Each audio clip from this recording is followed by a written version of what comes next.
ফেনীতে বৈষম্য বিরোধী ছাত্র আন্দোলনের বহিষ্কৃত সহ সমন্বয়ক ওমর ফারুক শুভকে গ্রেপ্তার করেছে পুলিশ। মঙ্গলবার রাত ১১টার দিকে প্রতারণা, চাঁদাবাজি ও মানহানির অভিযোগে করা মামলায় ফেনী মডেল থানা সংলগ্ন এলাকা থেকে তাকে গ্রেফতার করা হয়।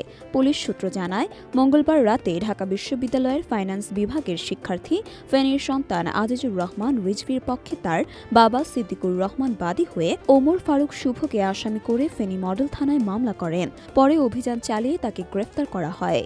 গ্রেফতার ওমর ফারুক শুভ ফেনী সদর উপজেলার ফরহাদনগর ইউনিয়নের জগৎজীবনপুর গ্রামের নুরুজ্জামানের ছেলে। গত আগস্টে আন্দোলনে শৃঙ্খলা বিরোধী কার্যক্রমে জড়িত থাকায় তাকে বৈষম্য বিরোধী ছাত্র আন্দোলন ফেনী জেলার সহ সমন্বয়ক পদ থেকে বহিষ্কার করা হয়। তারপরও বিগত কয়েক মাস ধরে জেলার অন্য সমন্বয়ক ও ছাত্র প্রতিনিধিদের সঙ্গে সমন্বয়ক পরিচয় দিয়েই শুভকে বিভিন্ন কর্মসূচি ও সভা সমাবেশে অংশ নিতে দেখা গেছে।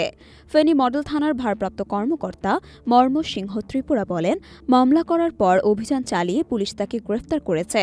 বুধবার আদালতের মাধ্যমে শুভকে কারাগারে পাঠানো হবে।